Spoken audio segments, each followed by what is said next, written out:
The first thing I want to do is say thank you to all of you. The second thing I want to do is introduce my co-author and dear friend and co-teacher. Ken and I have been working together for almost 40 years. That's Ken Sharp over there. So there is among many people, certainly me and most of the people I talk to, a kind of collective dissatisfaction with the way things are working, with the way our institutions run. Our kids' teachers seem to be failing them. Our doctors don't know who the hell we are, and they don't have enough time for us. We certainly can't trust the bankers, and we certainly can't trust the brokers. They almost brought the entire financial system down. And even as we do our own work, all too often, we find ourselves having to choose between doing what we think is the right thing and doing the expected thing or the required thing or the profitable thing. So everywhere we look, pretty much across the board, we worry that the people we depend on don't really have our interests at heart. Or if they do have our interests at heart, we worry that they don't know us well enough to figure out what they need to do in order to allow us to secure those interests. They don't understand us. They don't have the time to get to know us. There are two kinds of responses that we make to this sort of general dissatisfaction. If things aren't going right, the first response is, let's make more rules. Let's set up a set of detailed procedures to make sure that people will do the right thing. Give teachers scripts to follow in the classroom so that even if they don't know what they're doing and don't care about the welfare of our kids, as long as they follow the scripts, our kids will get educated. Give judges a list of mandatory sentences to impose for crimes so that you don't need to rely on judges using their judgment. Instead, all they have to do is look up on the list what kind of sentence goes with what kind of crime. Impose limits on what credit card companies can charge in interest and on what they can charge in fees. More and more rules to protect us against an indifferent, uncaring set of institutions we have to deal with. Or maybe in addition to rules, let's see if we can come up with some really clever incentives so that even if the people we deal with don't particularly want to serve our interests, it is in their interest to serve our interest. The magic incentives that will get people to do the right thing even out of pure selfishness. So we offer teachers bonuses if the kids they teach score passing grades on these big test scores that are used to evaluate the quality of school systems. Rules and incentives, sticks and carrots. We passed a bunch of rules to regulate the financial industry in response to the recent collapse. There's the Dodd-Frank Act, there's the new Consumer Financial Protection Agency that is temporarily being headed through the back door by Elizabeth Warren. Maybe these rules will actually improve the way these financial services companies behave. We'll see. In addition, we are struggling to find some way to create incentives for people in the financial services industry that will have them more interested in serving the long-term interests, even of their own companies, rather than securing short-term profits. So if we find just the right incentives, they'll do the right thing, as I said, selfishly, and if we come up with the right rules and regulations, they won't drive us all over a cliff. And Ken and I certainly know that you need to rein in the bankers. If there is a lesson to be learned from the financial collapse, it is that. But what we believe, and what we argue in the book, is that there is no set of rules, no matter how detailed, no matter how specific, no matter how carefully monitored and enforced, there is no set of rules that will get us what we need. Why? Because bankers are smart people. And like water, they will find cracks in any set of rules. You design a set of rules that will make sure that the particular reason why the financial system almost collapsed can't happen again. It is naive beyond description to think that having blocked this source of financial collapse, you have blocked all possible sources of financial collapse. So it's just a question of waiting for the next one and then marveling at how we could have been so stupid as not to protect ourselves against that. What we desperately need, beyond or along with better rules and reasonably smart incentives, is we need virtue. We need character. We need people who want to do the right thing. And in particular, the virtue that we need most of all is the virtue that Aristotle called practical wisdom. Practical wisdom is the moral will to do the right thing and the skill, the moral skill, to figure out what the right thing is. So Aristotle was very interested in watching how the craftsmen around him worked. And he was impressed at how they would improvise novel solutions to novel problems, problems that they hadn't anticipated. So one example is he sees these stonemasons working on the Isle of Lesbos, and they need to measure out round columns. Well, if you think about it, it's really hard to measure out round columns using a ruler. So what do? They fashion a novel solution to the problem. They created a ruler that bends, what we would call these days a tape measure. A flexible rule, a rule that bends. And Aristotle said, they appreciated that sometimes to design rounded columns, you need to bend the rule. And Aristotle said, often in dealing with other people, we need to bend the rules. Dealing with other people demands a kind of flexibility that no set of rules can encompass. Wise people know when and how to bend the rules. Wise people know how to improvise. The way my co-author, Ken, and I talk about it, they are kind of like jazz musicians. The rules are like the notes on the page, and that gets you started, but then you dance around the notes on the page, coming up with just the right combination for this particular moment with this particular set of fellow players. So for Aristotle, the kind of rule bending, rule exception finding, and improvisation that you see in skilled craftsmen is exactly what you need to be a skilled moral craftsman. And in interactions with people, almost all the time, it is this kind of flexibility that's required. A wise person knows when to bend the rules, a wise person knows when to improvise, and most important, a wise person does this improvising and rule bending in the service of the right aims. If you are a rule bender and an improviser mostly to serve yourself, what you get is ruthless manipulation of other people. So it matters that you do this wise practice in the service of others and not in the service of yourself. And so the will to do the right thing is just as important as the moral skill of improvisation and exception finding. Together, they comprise practical wisdom, which Aristotle thought was the master virtue. So I'll give you an example of wise practice in action. It's the case of Michael. Michael's a young guy. He had a pretty low-wage job. He was supporting his wife and a child, and the child was going to parochial school. Then he lost his job. He panicked about being able to support his family.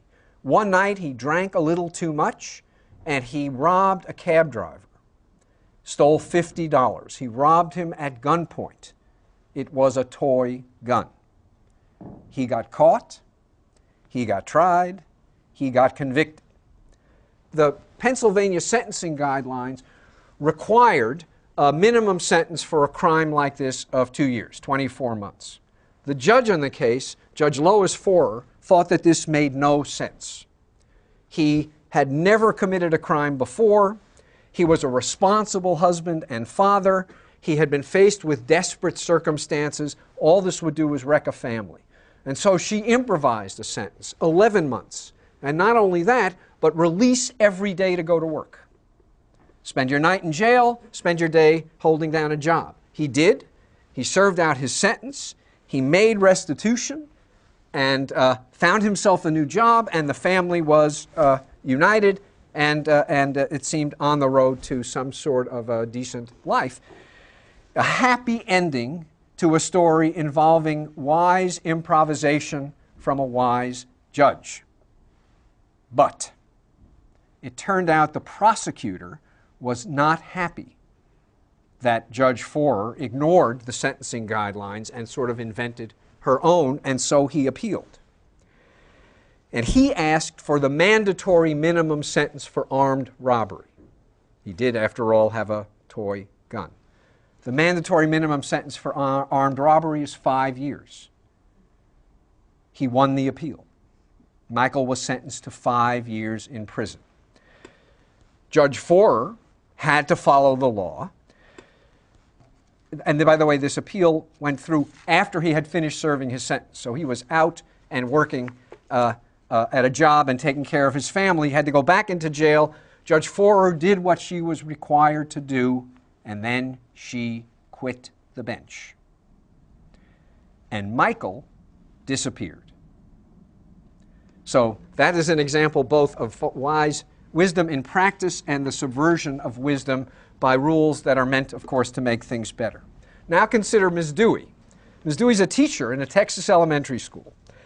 She found herself listening to a consultant one day who was trying to help teachers boost the test scores of the kids so that the school would reach the elite category in percentage of kids passing big tests. All these schools in Texas compete with one another to achieve these milestones, and there are bonuses and various other treats that come if you beat the other schools. So here was the consultant's advice. First, don't waste your time on kids who are going to pass the test no matter what you do. Second, don't waste your time on kids who can't pass the test no matter what you do. Third, don't waste your time on kids who moved into the district too late for their scores to be counted. Focus all of your time and attention on the kids who are on the bubble, the so-called bubble kids, kids where your intervention can get them just maybe over the line from failing to passing.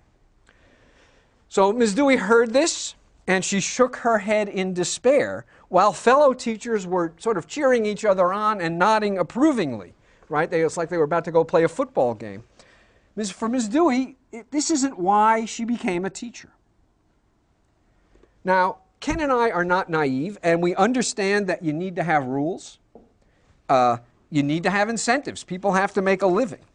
But the problem with relying on rules and incentives is that they demoralize professional activity. And they demoralize professional activity in two senses. First, they demoralize the people who are engaged in the activity. Judge Forer quits, and Ms. Dewey is completely disheartened. And second, they demoralize the activity itself. The very practice is demoralized, and the practitioners are demoralized. It creates people, when you manipulate incentives to get people to do the right thing, it creates people who are addicted to incentives. That is to say, it creates people who only do things for incentives.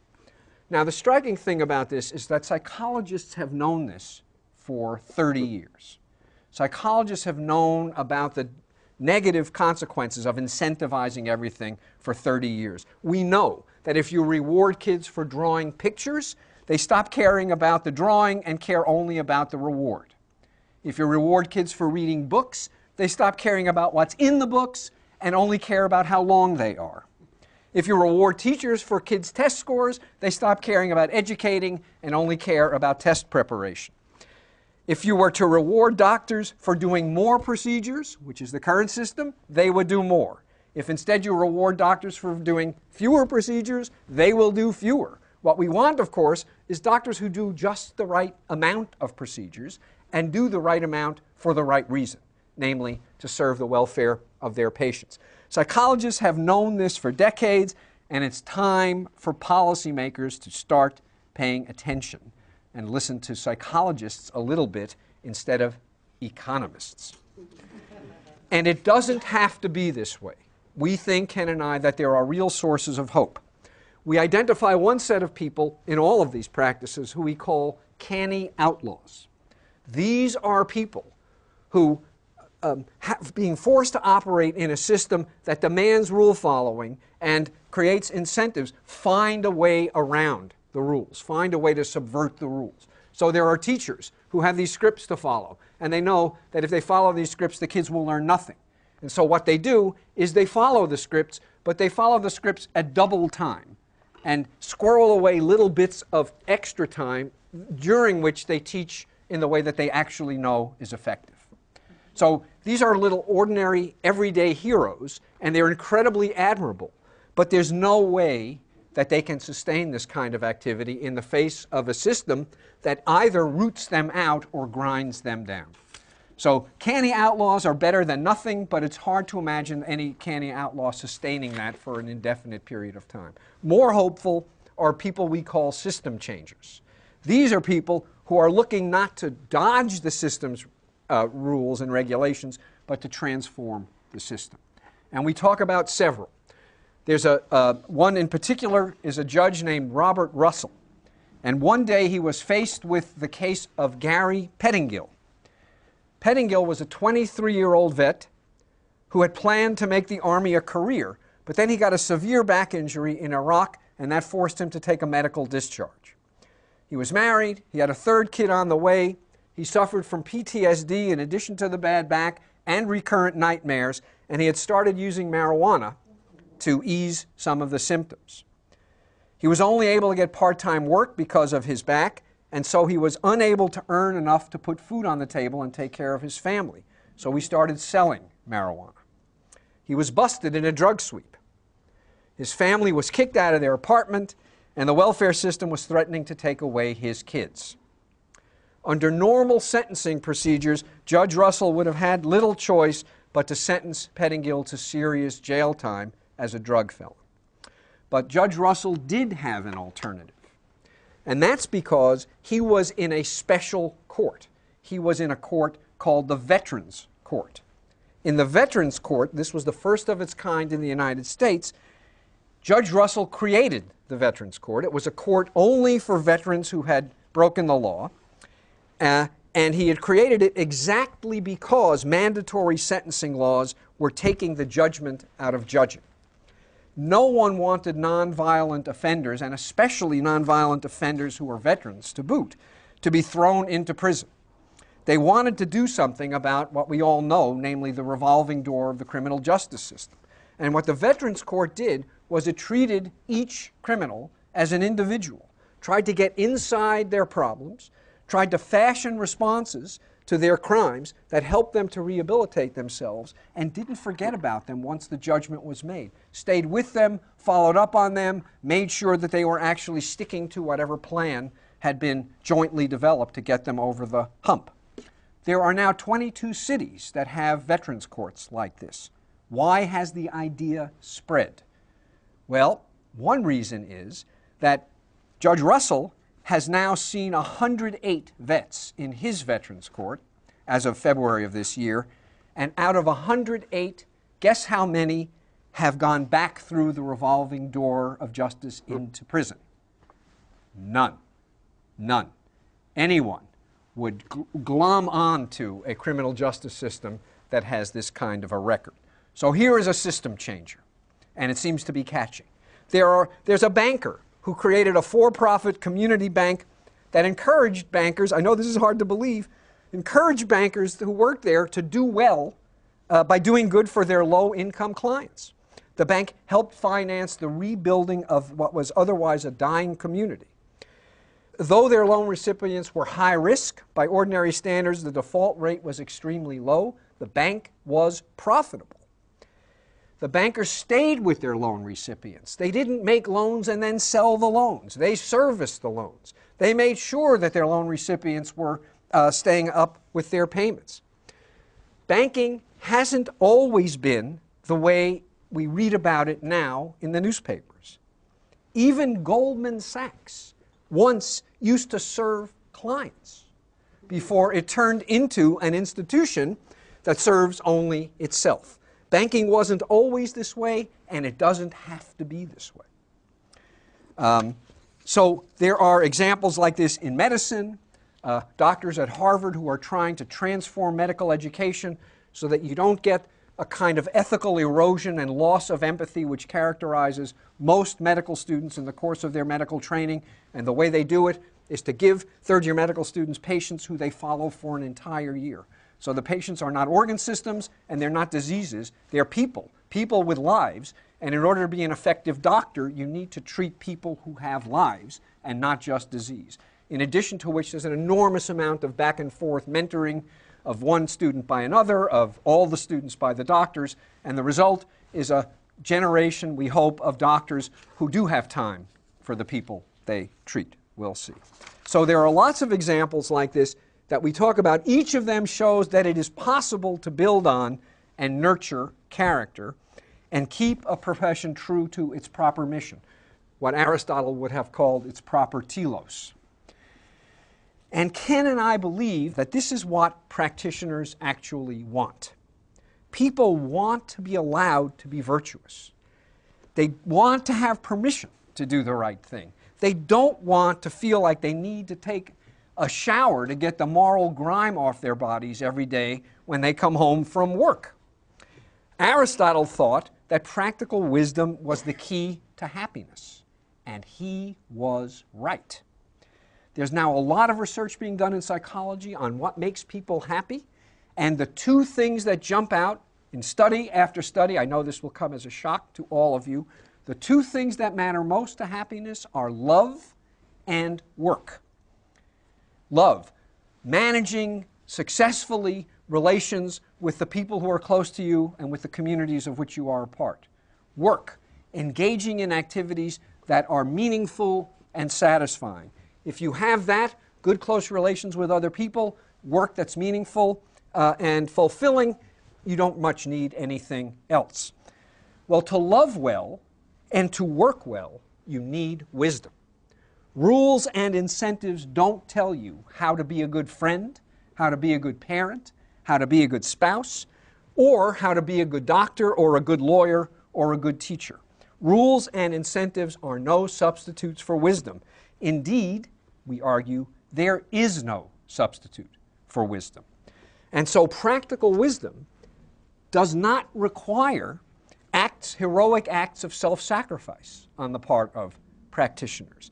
In giving us the will and the skill to do the right thing, to do right by others, practical wisdom also gives us the will and the skill to do right by ourselves. Thanks. Thank you.